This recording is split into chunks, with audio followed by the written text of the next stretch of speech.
இனிய வணக்கங்கள், பணிவான நமஸ்காரங்கள். சொல்லி மகிழ்வது உங்கள் வீட்டு பிள்ளை நெற்குணம் தண்டபாணி. இப்போ நம்ம ஆஞ்சநேயருடைய பாடலை ஒன்று பார்க்க போகிறோம். அந்த பாடல் முத்துசாமி தீக்ஷிதர் எழுதின பாடல். அந்த பாடலை முத்துசாமி தீக்ஷிதர் எப்படி அந்த காலத்திலேயே ஒரு 200 வருஷத்துக்கு முன்னாடியே அருமையாக மெட்டமைச்சிருக்காரு பாருங்க. 4 வரி 5 வரி கொஞ்சம் தான் வரும் அது. அருமையாக ஒரு இங்கிலீஷ் டியூனில் மெட்டமைச்சிருக்கார். அந்த பாடலை நீங்கள் கேட்க போகிறீங்க இப்போ. அதுக்கு முன்னாடி ஆஞ்சநேயரை பற்றி சில விஷயங்கள் உங்கள்கிட்ட சொல்ல வேண்டியது என்னுடைய கடமை. ஆஞ்சநேயர்ன்றது ஒரு சாதாரணமான கடவுள் அல்ல. சரணாகதி தத்துவத்தை நமக்கு சொல்லி கொடுத்த கடவுள். அதாவது நம்ம ஒரு கோவிலுக்கு போகிறோம், சுவாமியை கையெடுத்து கும்பிடுறோம். ஆனால் ஒரு பிள்ளையாரோ முருகரோ சிவனோ அதே மாதிரி பெருமாளோ நம்மளை யாரும் கையெடுத்து திரும்பி யாரும் கும்பிட்றதில்ல. ஆனால் நீங்கள் ஆஞ்சநேயரை கும்பிட்டீங்கன்னா நம்மளை அவர் திரும்பி கும்பிடுவார். நமக்காக வேண்டி கும்பிட்றதில்ல. நம்ம ஒரு ராமபக்தனாக இருப்பான், அதனால தான் ராமர் கோயிலுக்கு வந்திருக்கான் அப்படின்னு சொல்லிட்டு நம்மளை அவர் திரும்பி கும்பிடுவார். யாரெல்லாம் ராமரை வணங்குகிறார்களோ அவர்களையெல்லாம் கும்பிடக்கூடியவன் ஆஞ்சநேயன். அதாவது கவி சக்கரவர்த்தி கம்பர் கம்பராமாயணத்தில் எப்படி எழுதுறாரு பாருங்க. அதாவது ஒரு விஷயத்தை சொல்கிறாரு. ஆஞ்சநேயன் ராமரை முதல்ல சந்திக்கிறான். சந்திக்கும்போது இவன் ரொம்ப அறிவானவனாக இருப்பான் போல இருக்க லக்ஷ்மணா அப்படின்னு சொல்லிட்டு லக்ஷ்மணன்கிட்ட சொல்கிறார். லக்ஷ்மணன்கிட்ட அவர் எப்படி சொல்கிறார் பாருங்களேன். இல்லாத உலகத்து எங்கும் இவன் இசைகள் கூற கல்லாத கலையும் வேத கடலுமே என்னும் காட்சி சொல்லாலே தோன்றிற்றன்றோ யார்கொல் இச்சொல்லின் செல்வன் வில்லார்தோள் இளைய வீர விரிஞ்சனோ விடைவலானோ. சொல்லின் செல்வன் அப்படின்னு சொல்றாரு. அதுதான் சொல்றது. ஒரு சொல் ஒரு வில். ஆஞ்சநேயனுக்கு சொல்லின் செல்வன் அப்படின்னு சொல்லிட்டு ஒரு பேர் உண்டு. அதே போல ஆஞ்சநேயர் நிறைய எல்லாருக்கும் அருள் வாங்கி வழங்கியிருக்கார். யாரெல்லாம் ராமபக்தனோ அவன் பூரா பேருக்கும் அருளை வாரி ஆஞ்சநேயர் வழங்கியிருக்கார். ஆஞ்சநேயர்னு சொன்ன உடனே எனக்கு ஒரு விஷயம் ஞாபகம் வருது.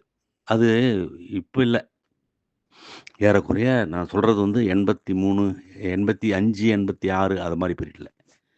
அப்போல்லாம் இதே எறும்பு கூட்டம்ன்ற பேரில் நான் ஒரு நாடக குழு வச்சு நடத்திட்டு இருந்தேன். அந்த நாடக குழுவோட நாடகம் அன்னைக்கு நடக்க போகுது மயிலாப்பூர் ஆர்ஆர் சபாவில். நான் ராயப்பேட்டையில் இருக்கேன். ராயப்பேட்டையிலேருந்து 21 நம்பர் பஸ்ஸை பிடிச்சி அங்கே போய் இறங்கி டேங்கில் போய் இறங்கி வல்லஸ்லேயோ டேங்க்லேயோ இறங்கி நான் ஆர்ஆர் சபாவுக்கு போகணும். அப்படி ஏறிட்டேன். இடம் இல்லை, ஃபுட்போர்டில் நிற்கலை. ஆனால் ஃபுட்போர்டுக்கு முன்னாடி படியில் நிற்கிறேன். அந்த டிரைவருக்கு பக்கத்தில் ஒரு 3 சீட் இருக்கும் இல்லையா, ஒரு மாதிரி குறுக்கு இருக்க மாதிரி இருக்குமே. அந்த 3 சீட்டில் ஓரமாக ஒரு பெரியவர் உட்காந்துருக்கார். இது அப்படியே இருக்கட்டும். அந்த பஸ்ஸு வந்துட்டுருக்கு. இப்போ தான் நிறைய இடங்கள் மாறி போச்சு சென்னையில். ராயப்பேட்டை சிக்னல் வருது. சிக்னல் தாண்டின உடனே ஒய்எம்சிஏ வரும்.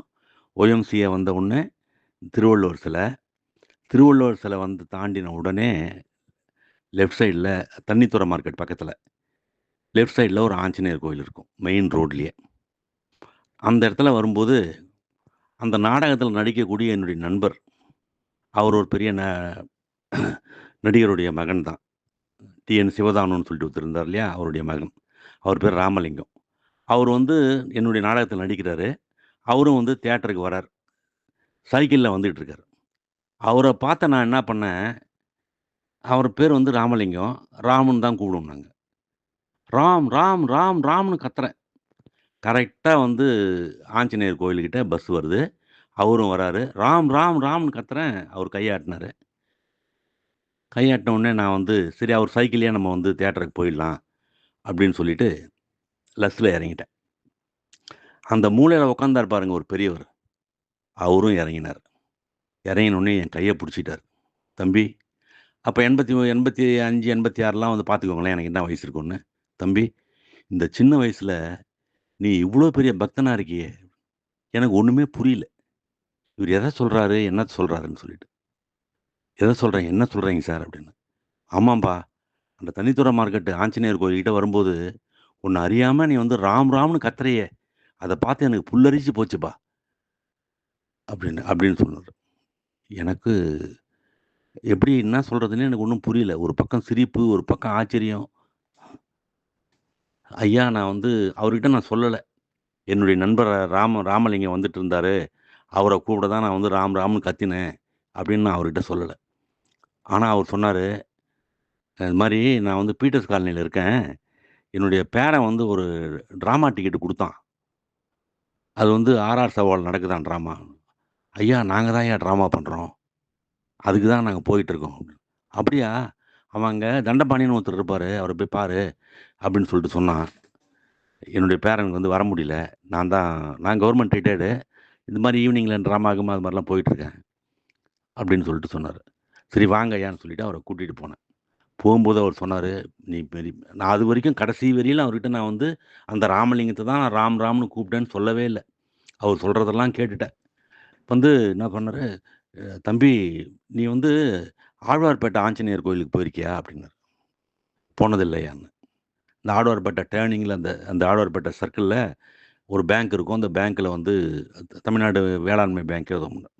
அந்த பேங்க்ல வந்து ஒரு வாசல்ல வந்து ஒரு ஆஞ்சநேயர் கோயில். அப்ப சின்னதா இருந்தது. இப்ப ரொம்ப அ ஃபேமஸா கட்டிட்டாங்க. நெறைய நெறைய விஐபிஸ் அங்க வருவாங்க. விவேக் கூட அது ரெகுலரா வருவாரு. பழைய விவேக் கூட. அங்க அங்க போயிட்டு வா தம்பி. நல்லா உனக்கு வந்து கலையெல்லாம் நல்லா வரும். அங்க போயிட்டு வா அப்படின்னு சொல்லிட்டு என் கூடவே தியேட்டருக்கு வந்தாரு. என் கூட நான் நடிக்கக்கூடிய நாடகங்கள பார்த்தாரு. பார்த்துட்டு அவர் வந்து அப்புறமா கொண்டு போய் அவர நாங்களே, "ஐயா நான் இந்த மாரி குமாருடைய நண்பர் தான் நானு. நான் கொண்டு போய் உன்ன வீட்ல விடுறேன் அவங்கள" அப்படின்னு சொல்லிட்டு, அவர கொண்டு போய் வீட்ல விட்டோம். இது வந்து அதுக்கப்புறம் அவர் சொன்னதுக்கப்புறம், நான் ரெகுலரா இப்ப கூட சென்னை வந்தால், சென்னையில இருந்தால், சனிக்கிழமையோ ஏதாவது எனக்கு வாய்ப்பு கிடைக்கும்போது, எனக்கு டைம் கிடைக்கும்போதெல்லாம் வந்து, அந்த ஆழ்வார்பேட்டை ஆஞ்சநேயர் கோயிலுக்கு போகாம இருக்க மாட்டேன். மிகவும் சக்தி வாய்ந்த ஒரு ஆஞ்சநேயர். இத வந்து இந்த இடத்துல நான் சொல்லணும், பதிவு பண்ணணும் அப்படின்னு சொல்லிட்டு நான் ஆசைப்பட்டேன். அதனால வந்து நான் உங்ககிட்ட சொல்றேன். அது வந்து ஒரு மறக்க முடியாத நிகழ்ச்சி. நான் வந்து ராமலிங்கத்த ராம் ராம்ன்னு அவரு ராமன தான் கூப்பிடுறேன், ஆஞ்சநேயர தான் கூப்பிடுறேன்னு நெனச்சு, அவர் வந்து என்ன ரொம்ப புலகாங்கிதப்பட்டு பாராட்டினார். இதுவரைக்கும் கடைசி வரைக்கும் நான் அவர்கிட்ட அத சொல்லவே இல்ல. அதே மாரி தான் ஆஞ்சநேயர் வந்து எங்கேயாவது இருந்தாலும் கூட, நம்ம கூடவே இருப்பார். நம்ம பக்கத்திலேயே இருக்க மாரி இருப்பார். நமக்கு வந்து நல்ல அருள் புரிவார். அவருடைய பாடல தான் இன்னைக்கு நீங்க கேட்க போறீங்க. முத்துசாமி தீக்ஷிதர் எழுதின ஒரு பாடல். அருமையான பாடல். சின்ன பாடல் தான். ரொம்ப இனிமையான பாடல். அந்த காலத்துல 200 வருஷத்துக்கு முன்னாடியே அவர் வந்து ஒரு அருமையான மெட்டமைச்சிருப்பார். அந்த பாடல கேளுங்க. அதுக்கு முன்னாடி ஆஞ்சநேயர பத்தி நான் சில விஷயங்கள் சொல்லிர்றேன்.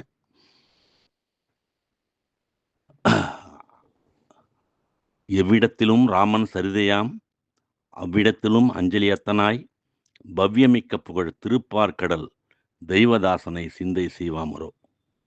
சுந்தர வில்லை ஏவ, சூழ்கடல் இலங்கை மேவி, அந்தமில் வீடு நல்கும் ஆயிழை தன்னைக் கண்டு, வந்தவ அரக்கர் சிந்தி, வளையறி மடுத்து மீண்ட நந்தவில்லார தூதன், நம்மையும் அழித்துக் காப்பான்." இது ஒரு ஆஞ்சநேயர் பாடல். அதாவது வந்து உடம்புல, மனசுல தைரியம் இல்லன்னா, உடம்புல வலு இல்லன்னா, மன மன வலிமையும், உடல் வலிமையும் தரக்கூடியவன் ஆஞ்சநேயன். அந்த ஆஞ்சநேயன வந்து நம்ம வந்து மனமார வணங்குவோம். அப்புறம் எங்க ஊர்ல இருக்க கோவில்ல நீங்க ஆஞ்சநேயர் கோவிலுக்கு போனீங்கன்னா, பெருமாள் கோயிலுக்கு போனீங்கன்னா, ஆஞ்சநேயர் இருக்கும். அந்த ஆஞ்சநேயர உத்து பார்த்தீங்கன்னா, நம்மள கையெடுத்து கும்பிடுவாரு.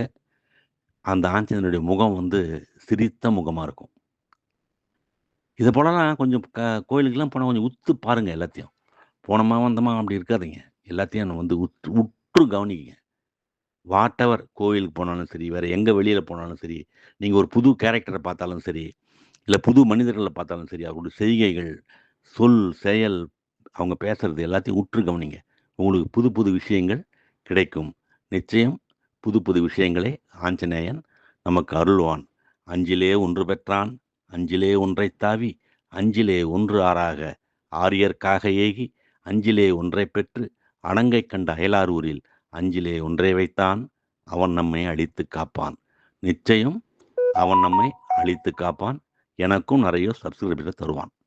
அந்த நம்பிக்கையில் உங்களிடமிருந்து விடைபெறுவது உங்கள் வீட்டு பிள்ளை நெற்குணமா தண்டபாணி. आञ्जनेयं सदा भावयामि, अप्रमेयं मुदा चिन्तयामि। आञ्जनेयं सदा भावयामि, अप्रमेयं मुदा चिन्तयामि।